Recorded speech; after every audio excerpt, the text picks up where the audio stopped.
Please stay tuned for important disclosure information at the conclusion of this episode. Welcome to the Investing Insights podcast from Morningstar. In this week's podcast, Dave Sekera and Susan Dziubinski discuss stock sectors to skip. Susan Dziubinski shares her thoughts on undervalued stocks. Christine Benz talks estate planning, and David Harrell shares his insights on dividend stocks. Let's get started. Here is Dave Sekera from Morningstar Research Services with Susan Dziubinski from Morningstar, Inc. Hi, I'm Susan Dziubinski with Morningstar. As we head into the third quarter, the stock market looks about 17% undervalued, according to Morningstar's metrics. And nearly two-thirds of the stocks our analysts cover in the U.S. are undervalued. Still, there are sectors that look less appealing to us today from a valuation perspective. Here to delve into the numbers is Dave Sekera. Dave is Morningstar's chief U.S. market strategist. So Dave, let's dig right in. In your quarterly outlook, you mentioned that most of the sectors that investors would consider defensive, which are healthcare, consumer defensive, and utilities, are about fairly valued, which kind of makes sense considering what's been going on in the economy and all the uncertainty. So let's look at these sectors one by one, starting with healthcare. Talk about how that sector's performed this year. What do valuations look like there and why? Sure. So, the healthcare space, we've definitely seen a bit of a flight to safety as people are looking for those defensive stocks. Again, those type of companies where their earnings aren't going to be affected nearly as much by changes in the economy. And of course, healthcare being one of those industries that, if people need healthcare, they've got issues, they're going to prioritize that. And of course, they're going to end up, taking those services on. So we saw healthcare, I think year to date's dropped about 11%. So certainly about half of what I think the rest of the market, has dropped at this point in time. But we think that the market is pretty fully valued here. It's trading pretty much right on top of that aggregated fair value of all healthcare stocks that we cover. So Dave, let's talk a little bit about consumer defensive stocks, which they have also significantly outperformed this year. Talk a little bit about why they've outperformed and what their valuations look like. Of course. So consumer defensive, as you mentioned, did outperform, although I'd say outperform to the downside in that, the index still has dropped, 7% this year. But again, the consumer defensive area, when you think about the types of stocks that are in there, going to be somewhat recession proof. We've got food and beverage, consumer packaged goods, supermarkets, again, those staples that people are going to need on a day-to-day basis. So when we look at our valuations there, those stocks have generally held up, pretty well. And we're really looking at it trading right on top of our fair values at this point in time. So Dave, let's talk a little bit about the last defensive sector, which are utilities. Now they retreated a bit in the second quarter after kind of coming out strong in the first quarter. So what happened there? So as you mentioned, in the first quarter, utilities actually had a positive return, even though the rest of the market was down. Again, a bit of a flight to safety, people looking for those, steady income earning type of companies. Now, the utility sector is the one that we think is probably going to be most negatively impacted by inflation. So again, when you think about utilities, they're price takers. They do not have any pricing power. They're only able to increase pricing when the regulators allow them to do so. So in the second quarter, as inflation continued to run hotter and longer than what people were expected, I think what you saw was some rotation out of that sector. And then secondly, you also have to remember interest rates were going up in the second quarter as well. A lot of times people use utilities as a fixed income substitute. So once we started seeing a higher interest rates, both in the sovereign bond markets, the corporate bond markets, I would suspect that there were probably investors that were selling out of some of those utility stocks and putting those to work then in the fixed income space. And then despite the pullback, we still think utilities are about fairly valued now, right? They're fairly valued, although I'd say they're probably a little bit on the high side, maybe 4 to 5% above, our fair values. So again, not getting to be, so high that I would say you necessarily need to be selling the utilities, but probably a good underweight at this point in time in your portfolio. And again, if you are concerned about inflation, lasting longer, our base case here is that we do think inflation will start to moderate in the second half of the year. But again, that would be the sector that would be most negatively impacted going forward if inflation is going to be sticking around. So Dave, the last sector we're going to talk about, sort of investors perhaps skipping today, is the energy sector, which is by no means defensive in nature, but it has had quite a strong year, and those stocks are about fairly valued, right? They are at this point. It's interesting. It was actually one of the sectors that I think it was the most undervalued sector coming into the year. But considering how much oil prices have risen, investors really ended up following those oil prices up and it bid those stock prices up. So right now it's trading pretty close to our fair value estimate. There's still some opportunities there, maybe in the services sectors and the pipelines. But most of the producers at this point are either fairly valued or starting to get to be a little overvalued.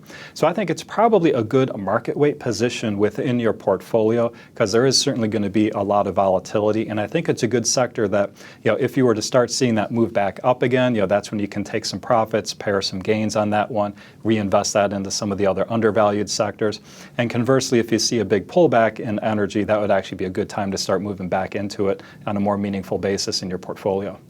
Well, Dave, thanks for your time today and your perspective on these sectors. We appreciate it. Thank you, Susan. I'm Susan Dziubinski. Thanks for tuning in. Expand your investing horizons and look to the long term with Morningstar's podcast, The Long View. Join hosts Christine Benz and Jeff Patak as they talk to influential leaders in investing, advice, and personal finance. Search for and subscribe to The Long View today. Now, Susan Dziubinski talks stocks top fund managers like. Hi, I'm Susan Dziubinski with Morningstar. When it comes to investing, ideas can come from many different places. To uncover a few good investing ideas today, we're turning to the holdings of some concentrated fund managers that Morningstar thinks highly of. Why focus on concentrated funds? Concentrated fund managers invest in fewer stocks, usually between 20 and 50, and are therefore choosier about what they buy. And when they buy, they typically have high conviction in their purchases. The concentrated funds we looked at all earn high Morningstar analyst ratings. They are FMI Large Cap, Loomis Sales Growth, Parnassus Core Equity, AMG Yakman Focused, Jensen Quality Growth, Oakmark Select, and Sound Shore. Despite the fact that these managers practice very different strategies, their portfolios have several holdings in common. And today we're taking a look at 3 undervalued stocks that are the most widely held among these funds. So every fund on our list owns Alphabet. Google's share of the global search market tops 80%, making it by far the most dominant player in search. Google has generated strong revenue growth and cash flow, and we expect it to continue to do so. Alphabet also owns YouTube, which we think will begin to contribute more to the company's top and bottom lines. We think Alphabet has significant competitive advantages and is run by a strong management team. Shares look undervalued to us today. 4 of the concentrated funds own Booking Holdings, which is the world's largest online travel agency by revenue. COVID-19 and inflation remain headwinds for the short term, but we believe Booking is financially healthy, and we expect its global leadership position to increase over the next decade as the company expands into vacation rentals, restaurant bookings, experiences, flights, and payments. And although big names like Amazon and Google might become competitors to some of Booking's business, we think they're unlikely to replicate Booking's network and model. Shares look undervalued according to our metrics. And lastly, 4 funds also own Microsoft. Microsoft has transformed itself into a leader in the cloud.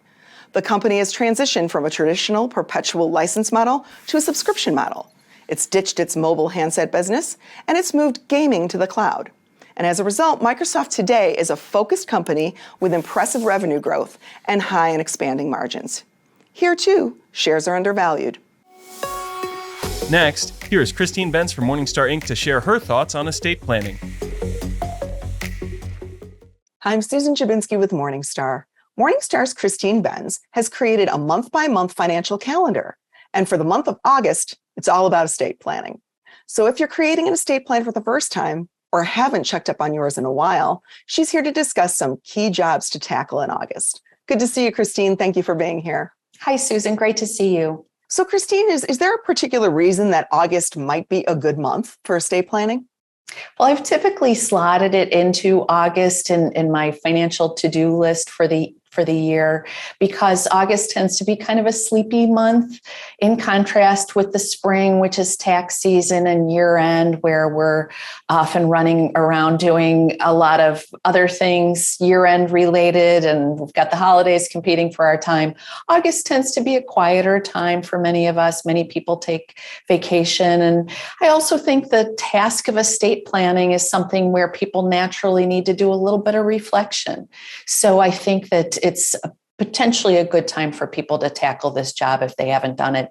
And I did notice also, Susan, that August is National Make a Will Month. So that should be maybe an additional impetus for people to consider doing an estate plan. Now, Christine, does everyone need an estate plan? There might be some younger investors who maybe think, they don't need to be concerned about this yet, or maybe other investors who don't have, what they would think is a significant amount of assets, who might not think they need to do any estate planning. What do you think about that?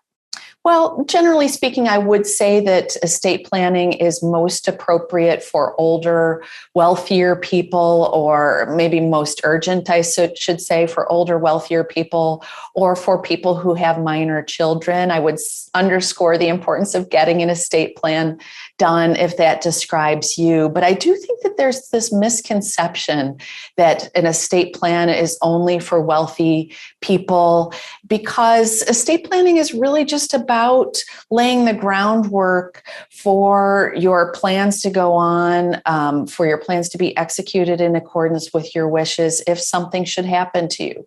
So it really does cut across life stage.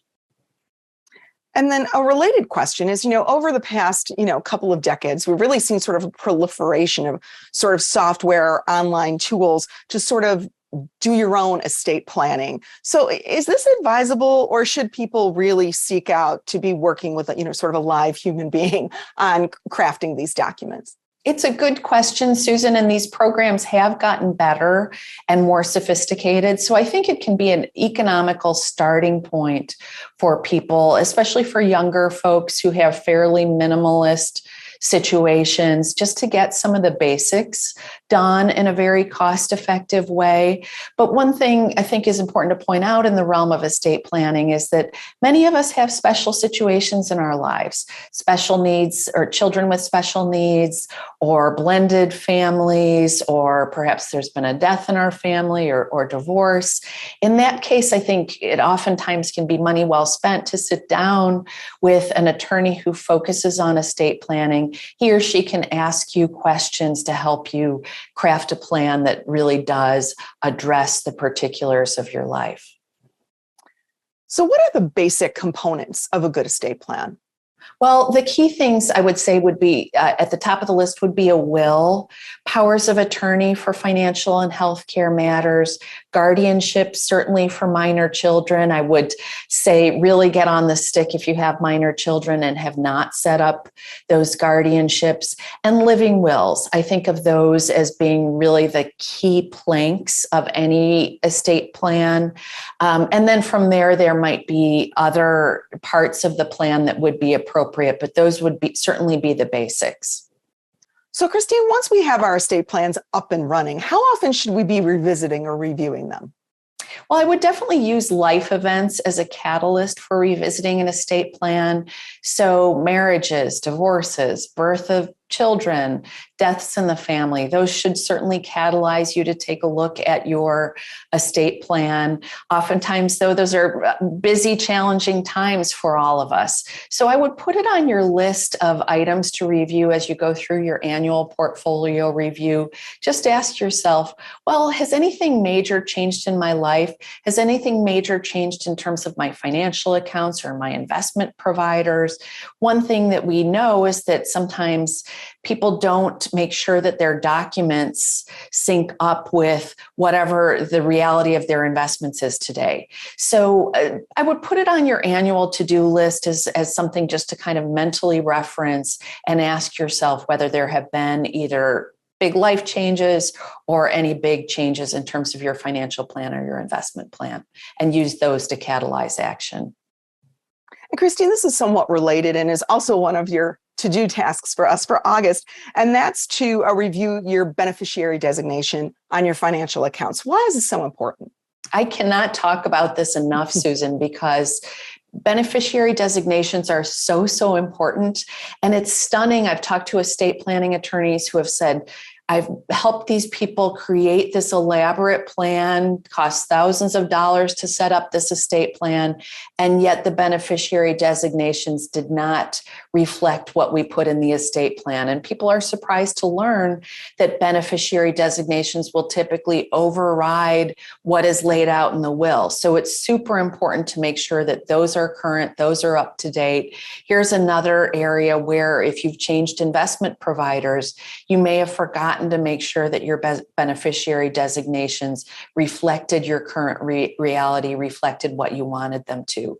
So check up on that. Certainly check up on your 401k plan. We see this a lot where firms change providers. So your employer may have changed investment providers for the 401k. You may have forgotten to check up on your beneficiary designations. So definitely put this on your annual portfolio review dashboard. You want to check those beneficiary designations annually to make sure they reflect your wishes. And you know that digital assets are becoming sort of this increasingly important aspect of estate planning. So what are they, and what steps should we be taking to ensure that they're being handled in the way that we would like them to be handled? Right. This is such an important topic, Susan. There have been whole books written about digital estates. There are a few key categories of digital assets. Anything intellectual property related would count as a digital asset. So that might be a book that you have written on your computer, or music that you've recorded. Those would all be digital assets. And then there would be social media accounts that would fall under this umbrella as well, where people may be surprised to learn that their heirs couldn't automatically start controlling and even shutting down their social media accounts, that there are special rules that each of these social media providers have that govern how they treat those assets. So it's important to make sure, if you're working with an attorney, if you're creating an estate plan, to ask about those digital assets. Make sure, especially if you have valuable ones, or even if you have sort of the plain vanilla social media accounts like many of us have, make sure that you've created a plan for the afterlife of those accounts. So lastly, Christine, you say now is also a good time to take a look at what you call the softer aspects of an estate plan. What do you mean by that? Right, Susan, I've written about this topic and we've talked about it before, but there are a lot of things that are important to an estate plan that you won't necessarily discuss with your attorney, but instead should discuss with your loved ones at a time when everyone's feeling comfortable. And the key topics I would hit with them would be your attitudes toward life-sustaining care. So you may have laid out some of that in your estate plan, but I would put some color around your attitudes toward life-sustaining care. Maybe your attitude is, loved ones, I want you to do whatever is going to give you the most peace, but I would get specific about that with your loved ones. Get specific about what you think your funeral or memorial service might look like. Maybe again, your attitude is, I have no opinion on this, I leave it to you. Your disposition toward, or your attitude toward the disposition of your personal property, things that you find valuable. You may even want to add a rider to your will that would dispose of those personal articles that you find most near and dear. And finally, I like this idea of creating an ethical will where you impart to your loved ones your attitudes toward life, the things that you believe, the experiences that gave you most value in life. I love the idea, to the extent that you're comfortable doing so, of creating a document that is non-financial in nature, but I think nonetheless one that your heirs, your children, grandchildren, other loved ones might find super valuable to inherit from you. Well, Christine, thank you for your time today and for your insights into this really important topic. We appreciate it. Thank you so much, Susan. I'm Susan Dziubinski with Morningstar. Thanks for tuning in. Lastly, here is David Harrell from Morningstar Investment Management. Hi, I'm David Harrell with Morningstar Investment Management. In this new monthly video series, we take a look at the dividend prospects of 3 stocks that are popular with income investors. The first name on our list this month is Enterprise Products Partners, which is a Master Limited Partnership, or MLP. Enterprise has increased its total annual payout for 23 consecutive years, and Morningstar analysts believe that Enterprise's ability to support its distribution through various market environments remains solid. Modest annual growth in the distribution rate seems likely to continue, and the partnership just announced a 2.2% increase for its next distribution. Next up is HanesBrands. Now, HanesBrands' dividend rate hasn't changed since 2017. While Morningstar analysts believe the company currently has the financial strength to boost its dividend, it doesn't necessarily have the incentive to do so. In fact, management has described the stock's yield as meaningful, as it exceeds the yield of many of its peers. So instead of raising its dividend, the company has been buying back shares in 2022, having decided that buybacks are a better use of cash today, given the stock's current valuation. While Morningstar analysts expect dividend increases to resume in 2023, any raise will probably have to wait until appreciation of the stock price pushes the yield lower. And lastly, there's Advance Auto Parts. Advance Auto Parts boasts annualized dividend growth of nearly 70% a year over the past 5 years. But the rate of dividend increases will probably slow down, as the current annual payout of $6 per share is near the high end of management's targeted 35 to 45% payout ratio. But if earnings growth can approach consensus estimates for 2023 and 2024, there should be ample room for future dividend increases. I'm David Harrell with Morningstar Investment Management. Thanks for watching, and see you next month. And be sure to tune into my other monthly program, Dividend Stock Deep Dive. That does it for this week's Investing Insights podcast from Morningstar. We hope you have enjoyed our program, and we welcome your feedback. Please send your comments and questions to podcast@morningstar.com. From everyone here at Morningstar, thanks for listening. This recording is for informational purposes only and should not be considered investment advice. Opinions expressed are as of the date of recording. Such opinions are subject to change. The views and opinions of guests on this program are not necessarily those of Morningstar Inc. and its affiliates.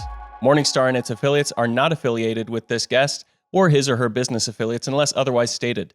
Morningstar does not guarantee the accuracy or the completeness of the data presented herein.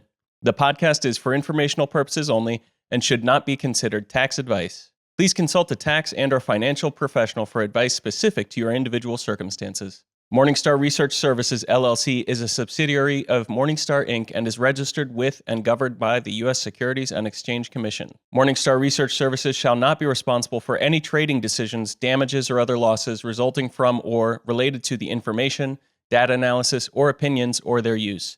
Past performance is not a guarantee of future results. All investments are subject to investment risk, including possible loss of principal. Individuals should seriously consider if an investment is suitable for them by referencing their own financial position, investment objectives, and risk profile before making any investment decision.